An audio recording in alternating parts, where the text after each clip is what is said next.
کہا جاتا ہے کہ صحابہ کرام رضوان اللہ علیہ اجمعین رسول کریم صلی اللہ علیہ وسلم کو آنکھوں سے دیکھ کر ایمان لائے تھے، لیکن ہمارا معاملہ تو ایسا نہیں ہے۔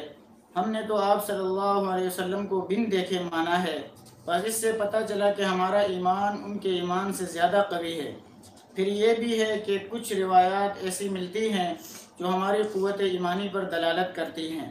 ہاں، یعنی کچھ ایسا روایت بھی ہے، بعض لوگ مدعی کرتے ہیں کہ رسول اللہ صلی اللہ علیہ وسلم ہم نہیں دیکھ کر ایمان لایا، رسول اللہ پر صحابہ ان کے رسول اللہ صلی اللہ علیہ وسلم کے دیکھ کر ایمان لایا، یعنی ہمارا ایمان اس سے آگے نہیں ہونا چاہیے کیا؟ ہم اس سے اونچا مقام نہیں پہنچنا چاہیے کیا؟ اس کی جواب الجواب، صحابہ کرام رضی اللہ عنہم اجمعین نے رسول کریم صلی اللہ علیہ وسلم کو صرف ظاہری انسانی صورت میں دیکھا، جبکہ دنیا کے عمومی افکار اس زمانے میں اسلامی حقائق کے معارض و مخالف تھے۔ چنانچہ وہ لوگ آپ صلی اللہ علیہ وسلم پر بسا اوقات بغیر کسی معجزے کے اس طرح کا مضبوط ایمان لائے کہ عمومی دنیا کے تمام افکار ان کے ایمان کو ہلا نہ سکے، اور ان میں بعض کے دلوں میں شک و شبہ تو درکنار، معمولی سا وسوسہ بھی نہ ڈال سکے۔ لیکن تم لوگ اپنے ایمان کا موازنہ صحابہ کے ایمان کے ساتھ کرتے ہو، پھر عالم اسلام کے تمام عمومی افکار تمہارے ایمان کے لیے قوت اور سہارا بن چکے ہیں۔ پھر اس پر مزید یہ کہ تم نے رسول اللہ صلی اللہ علیہ وسلم کی وہ بشری اور جسمانی شخصیت نہیں دیکھی جو کہ نبوت کے شجرہ طوبہ کے بیج کی حیثیت رکھتی ہے، بلکہ تم اپنی عقل کی آنکھوں کے ساتھ آپ صلی اللہ علیہ وسلم کی وہ معنوی پر احتشام اور انوار اسلام اور حقائق قرآن سے منور نورانی شخصیت دیکھ رہے ہو، جس کے ارد گرد ہزاروں معجزات جگمگا رہے ہیں۔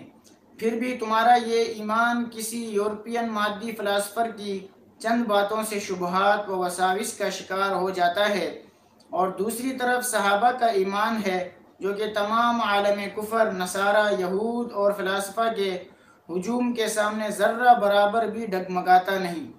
پھر ان کا شدید تقوی اور کمال صلاح جو کہ ان کی قوت ایمانی پر دلالت کرتے ہیں، اور جو کہ ان کے ایمان کے چند چھینٹے ہیں۔ اب بتاؤ کہ تمہارے اور صحابہ کے ایمان کا مقابلہ ہی کیا ہے؟ ارے ایمان کے مدعی، تمہارا یہ کمزور سا ٹمٹماتا ہوا ایمان جو کہ شدت ضعف کی وجہ سے صحیح طور پر فرائض کی ادائیگی بھی نہیں کر سکتا ہے، اس کے اور صحابہ کے ایمان کے درمیان کیا موازنہ ہو سکتا ہے؟ ہاں، مسئلہ صحابہ رضی اللہ عنہم اجمعین کی ان لوگوں نے رسول اللہ کی دیکھا، ٹھیک ہے، لیکن رسول اللہ کی ایک انسان کی شکل میں دیکھتے ہیں، انسان تھا رسول اللہ صلی اللہ علیہ وسلم۔ مثلا میرا دوست تھا، اور وہ میرا دوست ہے، دوسرا کی بانجی ہے، دوسرا کی بھتیجی ہے، دوسرا کی رشتہ دار ہے، دوسرا کی اسی طرح سوچو کہ اچانک رسول اللہ صلی اللہ علیہ وسلم ایک دن لیا۔ پہلا سوال ان لوگوں نے ایسے دین نہیں جانتے، ایک اپنا دین ہے، ایک دن لیا، اس کے اوپر یقین کرنا اور اس یقین کے ساتھ اپنا زندگی دینا ہے، کیونکہ دو آپشن تھا مکہ میں، یا مسلمان ہو کر اپنا زندگی گوا دے گا یا کافر، اور درمیان نہیں ہے۔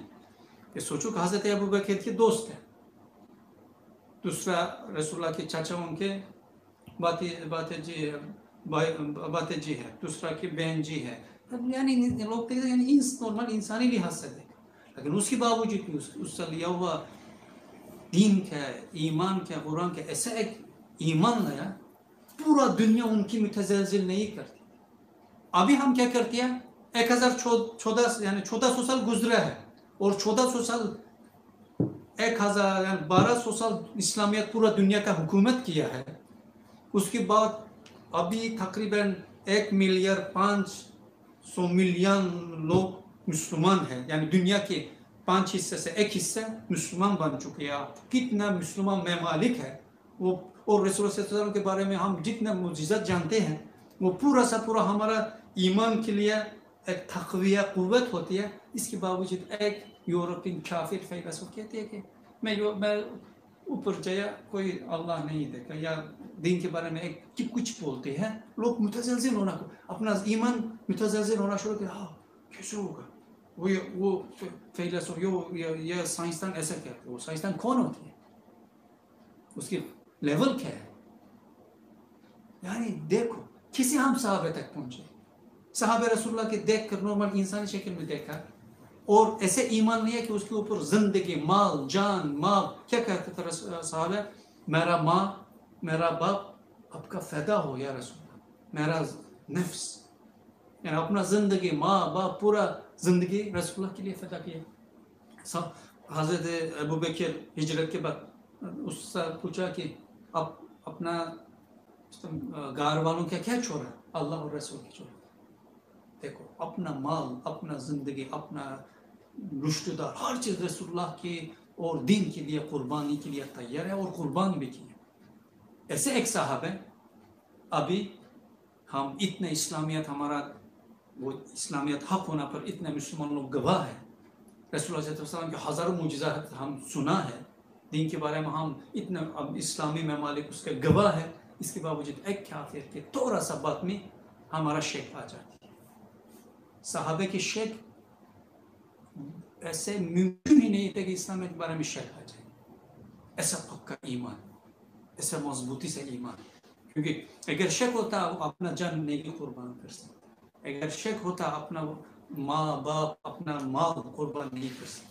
دلیل ہے کہ صحابہ میں اندر کوئی شک نہیں تھا. اور یہ بھی کہتے ہیں کہ رسول اللہ کے وسلم اس وقت کی سوچو ایک انسان آیا ایک دین لایا کوئی بھی جانکاری نہیں ہے. اس کے مقابلہ بڑا بڑا ادیان ہے مختلف ملک ہے پورا ملک اس کا دشمن ہے پورا دنیا اس کا دشمن آتا اس کے چچا بھی اس کا دشمن ہے.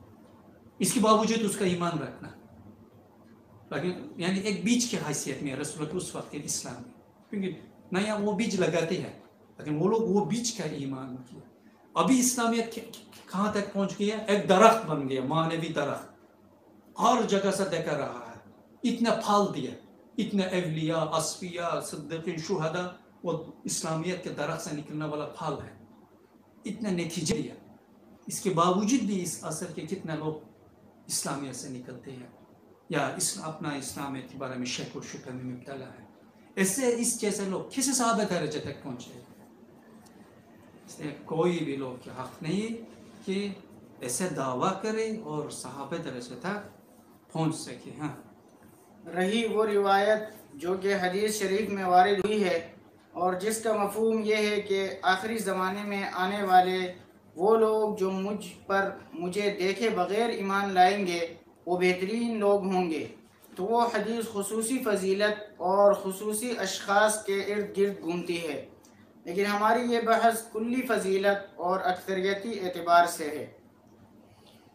ہاں مثلا اور رسول اللہ کے ایک حدیث ہے یعنی جو آخر زمان کے لوگ مجھے دیکھنے کے بغیر ایمان لایا ان لوگوں نے بہت بہترین فضیلت ہے. لیکن وہ پورا عمومی نہیں ہے عام نہیں ہے. خاص لوگ کون ہے؟ وہ عبدالقادر جیلانی جیسے امام ربانی جیسے ٹھیک ہے یعنی امام غزالی جیسے خاص عبادت میں تقوی میں دین کی خدمت میں بہت آگے بڑھ گیا. یا اشتر امام مجتہدین جیسے بہت مخصوص لوگوں کے لیے یہ حدیث عمومی نہیں ہے. کیونکہ عمومی دیکھو کون سی انسان ہے کہ ایک صحابہ کے ایک ناخن جیسا ہو سکتا ہے اس کی قیمت میں کون سی. اس لیے یہ حدیث خاص مثلا عبدالقادر جیلانی جیسا چار امام جیسا یا امام غزالی سے ایسے دین کے لیے خدمت کی ہے کہ ان لوگوں نے بھی اعلیٰ مقام تک پہنچ گیا. لیکن اس کے باوجود بھی ان لوگوں بھی صحابہ صف اول ہونا کی وجہ سے صحابہ تک درجہ تک نہیں پہنچ سکتے. شخصی فضیلت میں آتے ہیں بہت اونچے ہیں لیکن عمومی فضیلت میں صحابہ کی درجہ ان لوگوں میں بھی نہیں پہنچ سکتے. اس لیے کوئی بھی لوگ یعنی دوسرا لوگ دور کی بات ہے صحابہ کی درجہ پہنچ جائے. ایسا مدعی کرنا عقل کے خلاف ہے، ممکن ہی نہیں ہے.